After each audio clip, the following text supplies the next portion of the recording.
Good afternoon to all. പഠനം, higher studies എന്നതെപ്പോഴും ആളുകളെ സംബന്ധിച്ചിടത്തോളം വളരെ പ്രധാനപ്പെട്ട് ശ്രദ്ധയോടുകൂടി തന്നെ കാൽവയ്ക്കുന്ന ഒരു ഭാഗമാണ്.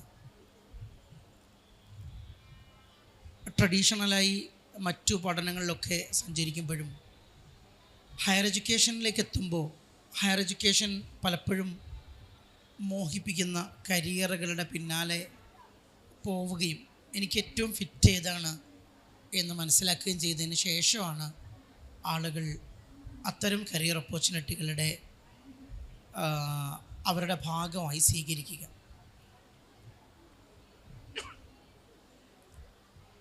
അങ്ങനെ വരുമ്പോൾ നമുക്കിഷ്ടപ്പെട്ട ഒരു കരിയർ ഓപ്ഷൻ നമ്മൾ സെലക്ട് ചെയ്തതിന് ശേഷം പിന്നെ ആവശ്യമായിരിക്കുന്ന ഫണ്ട് കണ്ടെത്തുകയോ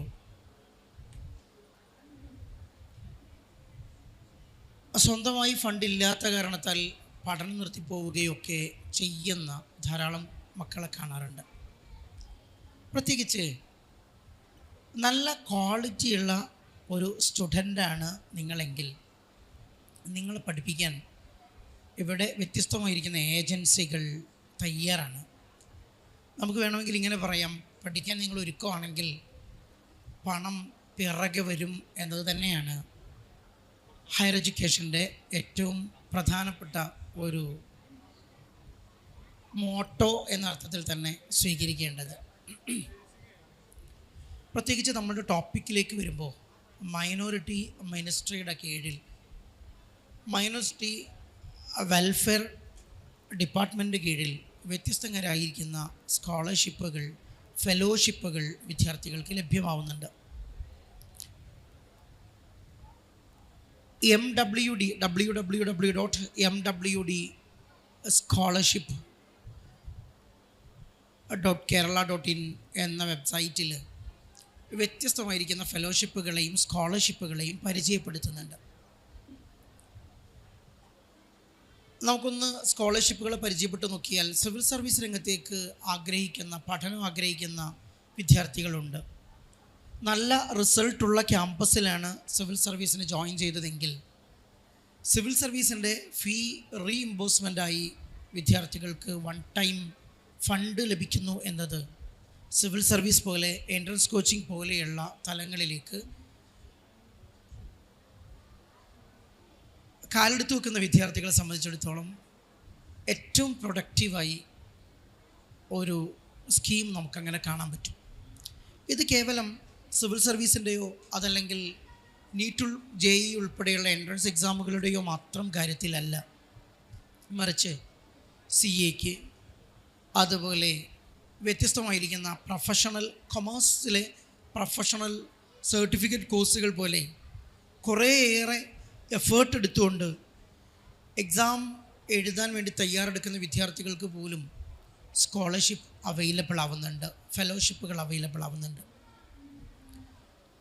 അതുപോലെ ടെക്നിക്കൽ രംഗത്തേക്ക് ഇറങ്ങിത്തിരിക്കുന്ന വിദ്യാർത്ഥികൾ ITC പോലെയുള്ള ITI പോലെയുള്ള മേഖലകളിൽ പഠിച്ചുകൊണ്ടിരിക്കുന്ന വിദ്യാർത്ഥികൾക്ക് അവർക്ക് മൈനോറിറ്റി ഡിപ്പാർട്ട്മെൻറ്റ് സ്പെഷ്യലായി തന്നെ അവർക്ക് വേണ്ടി റീഇംബേഴ്സ്മെൻറ്റായി ഫീസ് അടയ്ക്കുന്നതിന് വേണ്ടി ഹോസ്റ്റൽ ഫീ അടയ്ക്കുന്നതിന് വേണ്ടിയുള്ള ഫണ്ട് നൽകുന്നു എന്നതാണ്. ഇതൊക്കെ വൺ ടൈമായി ലഭിക്കുന്ന ഫണ്ടുകളാണ്. വൺ ടൈം ലഭിക്കുന്ന, നമുക്കെല്ലാവർക്കും അറിയാവുന്ന പോലെ ജോസഫ് മുണ്ടശ്ശേരി അവാർഡുണ്ട്. സ്കോളർഷിപ്പ് എന്നാണ് പറയുന്നതെങ്കിലും one time award Joseph Mundassery award എന്ന പേരിൽ 10th +2 ഒക്കെ കഴിയുന്ന വിദ്യാർത്ഥികൾക്ക്, പബ്ലിക് എക്സാം പൂർത്തീകരിക്കുന്ന വിദ്യാർത്ഥികൾക്ക് ലഭിക്കുന്നതാണ്. ഇനി നമ്മൾ കാസർഗോഡിൻ്റെ ഒരു ആങ്കിളിലേക്ക് നമ്മൾ വരുമ്പോൾ, കാസർഗോഡിൽ ബിൽഡപ്പ് കാസർഗോഡ് എന്ന അർത്ഥത്തിൽ തന്നെ കാസർഗോഡിലെ വിദ്യാർത്ഥികളുടെ പഠനവുമായി ബന്ധപ്പെട്ടുകൊണ്ട് ഹയർ സ്റ്റഡീസുമായി ബന്ധപ്പെട്ടുകൊണ്ട് ലഭ്യമാവുന്ന സ്കോളർഷിപ്പുകളുണ്ട്. ഒപ്പം അയ്യങ്കാളി സ്കോളർഷിപ്പിൻ്റെ സ്പെഷ്യൽ പതിപ്പ് കാസർഗോഡ് വിദ്യാർത്ഥികൾക്ക് തന്നെ ലഭ്യമാവുന്ന സ്കോളർഷിപ്പുണ്ട്. കുറച്ചുകൂടി കൾച്ചറൽ ഡിഫറൻസുകൾ ധാരാളമുള്ള ഒരേ ഭൂപ്രദേശത്തു തന്നെ വ്യത്യസ്തമായിരിക്കുന്ന കൾച്ചറൽ ഡിഫറൻസുകൾ, ലാംഗ്വേജിൻ്റെ ഡിഫറൻസുകൾ ഉള്ള വിദ്യാർത്ഥികൾക്ക് 4,500 രൂപ വീതം പെർ ഇയർ ഫണ്ടായി ലഭിക്കുന്ന ശ്രീ അയ്യങ്കാളി സ്കോളർഷിപ്പിൻ്റെ പാർട്ട് നമുക്ക് കാണാൻ പറ്റും. ഇതുപോലെ ഹോസ്റ്റൽ ഫീ ഉൾപ്പെടെ ട്യൂഷൻ ഫീയും അതുപോലെ ഹോസ്റ്റൽ ഫീയും നമുക്ക് വ്യത്യസ്തമായിരിക്കുന്ന മറ്റ് എക്സാം ഫീ ഉൾപ്പെടെയുള്ള ഫീകൾ ലഭ്യമാവുന്നതും ഇതിൻ്റെ ഭാഗമായി CH മുഹമ്മദ് കോയ സ്കോളർഷിപ്പിൻ്റെ പാർട്ടായി ലഭിക്കുന്നു. അതുപോലെ Wisdom Education Foundation of India വെഫി നൽകുന്ന സ്കോളർഷിപ്പുകളുണ്ട്. വെഫി നൽകുന്ന സ്കോളർഷിപ്പുകൾ പ്രൊഫഷണൽ വിദ്യാർത്ഥികൾക്ക് മന്ത്ലി 3,000 രൂപ എന്ന അർത്ഥത്തിലാണ് വിദ്യാർത്ഥികൾക്ക് സ്കോളർഷിപ്പ് ലഭ്യമാവുന്നത്. പ്രൊഫഷണൽ മേഖലയിൽ സെലക്ട് ചെയ്യപ്പെടുന്ന വിദ്യാർത്ഥികൾക്ക് ലഭ്യമാവുന്ന ഇത്തരം സ്കോളർഷിപ്പുകൾ കൂടി വിദ്യാർത്ഥികളെ സംബന്ധിച്ചിടത്തോളം ആശ്വാസമാണ്. സ്കോളർഷിപ്പുകൾ പോലെ തന്നെ ഫെലോഷിപ്പുകൾ കൂടി ധാരാളമായി വിദ്യാർത്ഥികളുടെ പഠനത്തെ സപ്പോർട്ട് ചെയ്യുന്നതിന് ലഭിക്കുന്നുണ്ട്. ഫെലോഷിപ്പുകളുടെ ഒരു പ്രത്യേകത, സാധാരണയായി ഏതെങ്കിലും ഒരു പ്രത്യേക പ്രൊജക്റ്റ് കംപ്ലീറ്റ് ചെയ്യുന്നതിൻ്റെ ഭാഗമായി വിദ്യാർത്ഥികൾക്ക് ലഭ്യമാവുന്നതാണ് ഫെലോഷിപ്പുകൾ. അഥവാ ടീച്ച് ഫോർ ഇന്ത്യ പോലെ ഒരു ഗ്രാമീണ വികസനത്തിൽ ഗ്രാമതലത്തിലെ വിദ്യാർത്ഥികളുടെ പഠനത്തെ ഉയർത്തിക്കൊണ്ടുവരുന്നതിന് അവർക്ക് ഉയർന്ന വിദ്യാഭ്യാസ സഹായം ലഭ്യമാക്കുന്നതിന് ഓരോ ഗ്രാമങ്ങളിലും വിദ്യാർത്ഥികളുടെ പഠനം ഉറപ്പുവരുത്തുന്നതിന് ടീച്ച് ഫോർ ഇന്ത്യ ഫെലോഷിപ്പ് ഇന്ത്യയിൽ ലഭ്യമാവുന്നുണ്ട്. ഇതുപോലെ ഓരോ സൊസൈറ്റിയുടെ, ഓരോ ഗ്രാമങ്ങളുടെയും ഓരോ പ്രദേശങ്ങളുടെയും ഡെവലപ്മെൻറ്റിലേക്ക് ആവശ്യമായ ഫണ്ട്, ഡെവലപ്മെൻറ്റിലേക്ക് ആവശ്യമായ ഗവേഷണങ്ങൾ, പഠനങ്ങൾ നടത്തുന്നതിന് ആവശ്യമായിരിക്കുന്ന ഫണ്ട് നൽകുന്ന സ്ഥാപനങ്ങൾ കൂടി ഇതിൻ്റെ ഭാഗമായി നമുക്ക് കാണാം. എന്ന് പറഞ്ഞാൽ വിദ്യാർത്ഥി പഠിക്കാൻ ഒരുക്കമാണ് എങ്കിൽ അത് എൻട്രൻസ് എക്സാമുകൾക്കും അതുപോലെ കോഴ്സുകൾക്കും സർട്ടിഫിക്കറ്റ് കോഴ്സുകൾക്കുമൊക്കെ വിദ്യാർത്ഥികളുടെ പഠന സഹായമായി ലഭ്യമാവുന്ന വ്യത്യസ്ത സ്കീമുകൾ അവൈലബിൾ ആണ് എന്നതാണ് ഈ ഒരു സെഷൻ്റെ രത്നച്ചുരുക്കം. ഇത് ഞാൻ പ്രത്യേകം എണ്ണിയത് ധാരാളം സ്കോളർഷിപ്പുകളെ, ധാരാളം ഫെലോഷിപ്പുകളെ നമുക്ക് വിഷ്വലൈസ് ചെയ്യാൻ പറ്റും, അത് എക്സ്പീരിയൻസ് ചെയ്യാൻ പറ്റും. പക്ഷെ വിദ്യാർത്ഥികൾക്ക് പലപ്പോഴും സംഭവിക്കുന്നത്, എന്താണ് എനിക്ക് കിട്ടുന്ന സ്കോളർഷിപ്പുകൾ ഏതൊക്കെയാണ്, എനിക്ക് കിട്ടുന്ന ഫെലോഷിപ്പുകൾ ഏതൊക്കെയാണ് ഒരേ സമയത്ത് അപ്ലൈ ചെയ്യേണ്ടത്. മാത്രമല്ല വൺ ടൈം ആപ്ലിക്കേഷനൊക്കെ വ്യത്യസ്തമായിരിക്കുന്ന ഏജൻസികളെ കൊണ്ട് ചെയ്യിപ്പിക്കും. അഥവാ അക്ഷയ പോലെയുള്ള സെൻറ്ററുകളോ അതല്ലെങ്കിൽ ഏതെങ്കിലും നെറ്റ്വർക്ക് അവൈലബിൾ ആവുന്ന കഫേകളോ ഒക്കെ ഉപയോഗപ്പെടുത്തിക്കൊണ്ട് വിദ്യാർത്ഥികൾ സ്കോളർഷിപ്പുകളിലേക്ക് അപേക്ഷിക്കും. ഏതൊരു സ്കോളർഷിപ്പിലേക്ക് അപേക്ഷിക്കുമ്പോഴും പ്രത്യേകത, അപ്പോൾ അതിനുവേണ്ടി ഒരു അതിനുവേണ്ടി ഒരു ഇമെയിൽ ID കൊടുക്കേണ്ടി വരും, ഒരു പ്രത്യേക പാസ്വേഡ് കൊടുക്കേണ്ടി വരും, ഒരു സ്റ്റുഡൻ്റ് ID ഉണ്ടായിരിക്കും, അതുപോലെ അതിൻ്റെ ആ സ്റ്റുഡൻ്റ് ID വെച്ചുകൊണ്ടൊരു പാസ്വേഡ് ഉണ്ടായിരിക്കും, അങ്ങനെ ഒരു പ്രത്യേക നമ്പർ കൊടുക്കേണ്ടി വരും. ഇത് ഓരോ സ്കോളർഷിപ്പുകൾക്കും അപേക്ഷിക്കുന്ന ആൾക്കനുസരിച്ച് ഈ ഡാറ്റകളും ഫാക്റ്റുകളും ഒക്കെ മാറാറുണ്ട്. പക്ഷേ ഞാനെന്ന വിദ്യാർത്ഥി ഏതെങ്കിലും ഒരു സ്ഥാപനത്തിന് അപേക്ഷ കൊടുത്തുകൊണ്ട് ആ സ്ഥാപനക്കാരാണ് അതല്ലെങ്കിൽ അവിടുത്തെ ഒരു എംപ്ലോയിയാണ് അപേക്ഷിക്കുന്നതെങ്കിൽ ഈ ഡാറ്റയൊക്കെ അദ്ദേഹം കോൺഫിഡൻഷ്യലായി അദ്ദേഹം ഉപയോഗിക്കുകയും അത് വിദ്യാർത്ഥിയെ സംബന്ധിച്ചിടത്തോളം അറിയാതിരിക്കുകയും ചെയ്യും. അതുകൊണ്ട് തന്നെ ഈ സ്കോളർഷിപ്പുകളുടെ ആദ്യഘട്ടം പൂർത്തിയാക്കിയാലും അതല്ലെങ്കിൽ ആദ്യഘട്ടം പൂർത്തിയാക്കി അതിൻ്റെ രണ്ടാമത്തെ ഘട്ടത്തെ പുതുക്കുമ്പോൾ ഈ പറയപ്പെട്ട ഡാറ്റകൾ, ഡീറ്റെയിൽസുകൾ, ഫാക്റ്റുകൾ വിദ്യാർത്ഥികൾക്ക് അറിയാത്ത കാരണത്താൽ ഫെലോഷിപ്പുകളെയും സ്കോളർഷിപ്പുകളെയും പുതുക്കാൻ കഴിയാതെ വിദ്യാർത്ഥികൾ പ്രയാസം അനുഭവിക്കാറുണ്ട്. അതുപോലെ ചില ഫെലോഷിപ്പുകളും സ്കോളർഷിപ്പുകളും ആദ്യഘട്ടത്തിൽ പൂർത്തിയാവുന്നതായിരിക്കില്ല.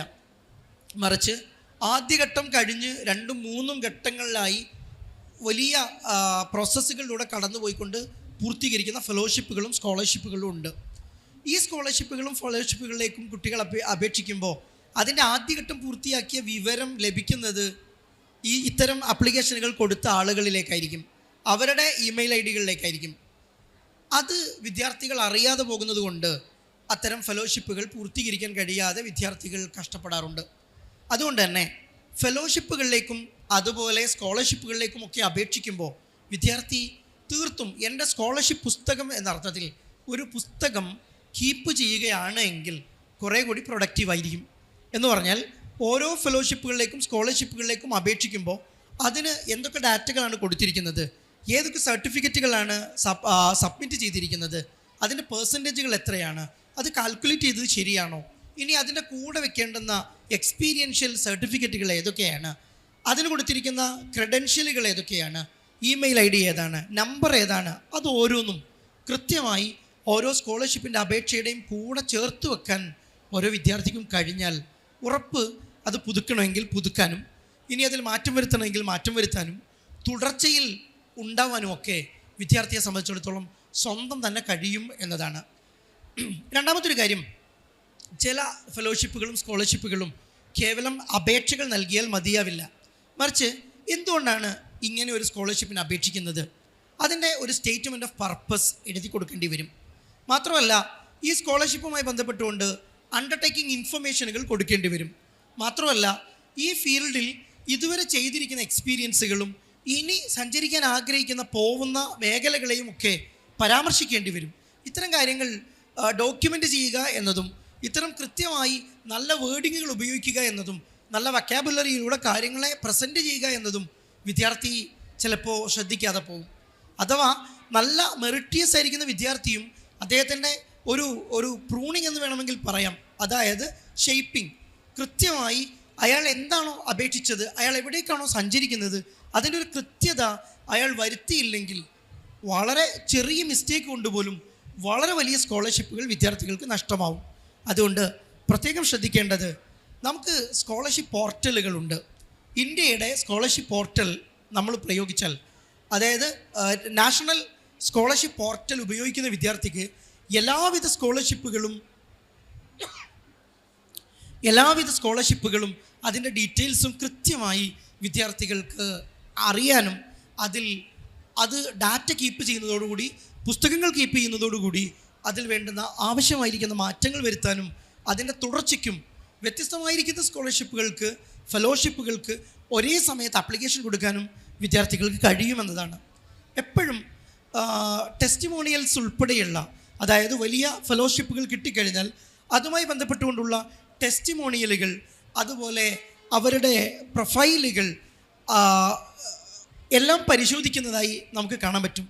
പലപ്പോഴും സോഷ്യൽ മീഡിയകൾ ഉപയോഗിക്കുന്നിടത്ത് വിദ്യാർത്ഥികൾ ശ്രദ്ധിക്കാതെ പോകുന്നത് കൊണ്ട് അവരുടെ തുടർന്നുള്ള വലിയ ഫെലോഷിപ്പുകൾ, സ്കോളർഷിപ്പുകളും വിദ്യാർത്ഥികൾക്ക് നഷ്ടപ്പെടുന്നതായി കാണാറുണ്ട്.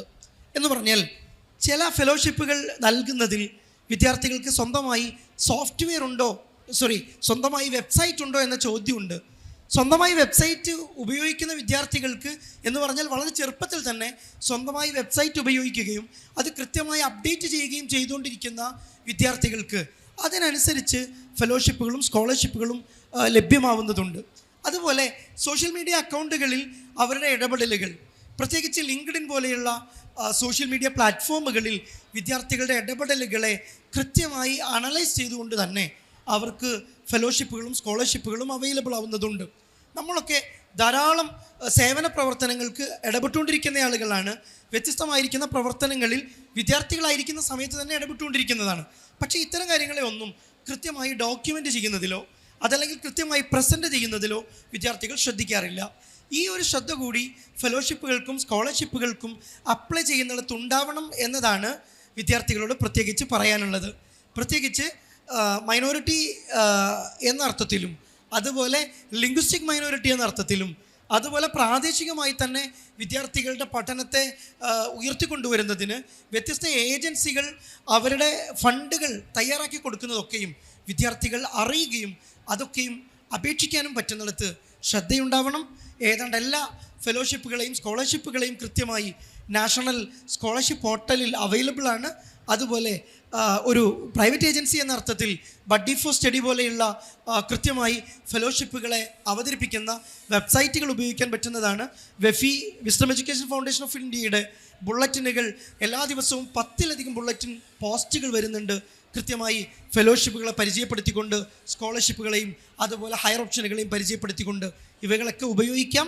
അങ്ങനെ ഉപയോഗിച്ചുകൊണ്ട് എന്തായാലും പഠിക്കാൻ ഒരുക്കമുള്ള ഒരു ബ്രില്യൻ്റ് ആയിരിക്കുന്ന കുട്ടിക്ക് ഒരിക്കലും സമ്പത്തില്ലാത്തതിൻ്റെ കാരണത്താൽ പഠനം മുടങ്ങില്ല എന്ന തിരിച്ചറിവാണ് ഉണ്ടാവേണ്ടത്.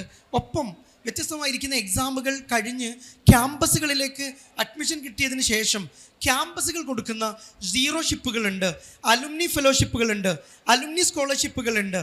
എന്ന് പറഞ്ഞാൽ വ്യത്യസ്തരായിരിക്കുന്ന അലുമിനികൾ ഡയറക്റ്റ് അവരുടെ ക്യാമ്പസിലെ വിദ്യാർത്ഥികളെ അപ്ഡേറ്റ് ചെയ്യുന്നതിന് വേണ്ടി, അവരെ സപ്പോർട്ട് ചെയ്യുന്നതിന് വേണ്ടി അലുമിനികൾ സഹായിക്കുന്നത്, അതുപോലെ ഇൻഡസ്ട്രികൾ സഹായിക്കുന്നത്, പ്രൈവറ്റ് ഏജൻസികൾ സഹായിക്കുന്നത്, സ്ഥാപനങ്ങൾ തന്നെ സഹായിക്കുന്നത്, സ്ഥാപനങ്ങളുടെ അധ്യാപകരുടെ ഫണ്ടുകൾ സഹായിക്കുന്നത്, ഇങ്ങനെ തുടങ്ങി വ്യത്യസ്തമായിരിക്കുന്ന ഫെലോഷിപ്പുകൾ, ഫണ്ടുകൾ പഠിക്കാൻ ഒരുക്കമുള്ള വിദ്യാർത്ഥിക്ക് ലഭ്യമാവും. അതുകൊണ്ട് ഹയർ ഓപ്ഷൻ എന്ന് പറയുന്നത് കേവലം മെറിട്രിയസ് എന്ന അർത്ഥത്തിൽ കിട്ടുന്നത് പോലെ വ്യത്യസ്തമായിരിക്കുന്ന എക്സാമുകളെ ബേസ് ചെയ്തുകൊണ്ടും ഇത്തരം സ്കോളർഷിപ്പുകളും ഫെലോഷിപ്പുകളും അവൈലബിൾ ആണ്. ഇനി ഇതല്ലാത്തൊരു പേഴ്സ്പെക്റ്റീവ് കൂടി നമ്മൾ വായിക്കേണ്ടതുണ്ട്.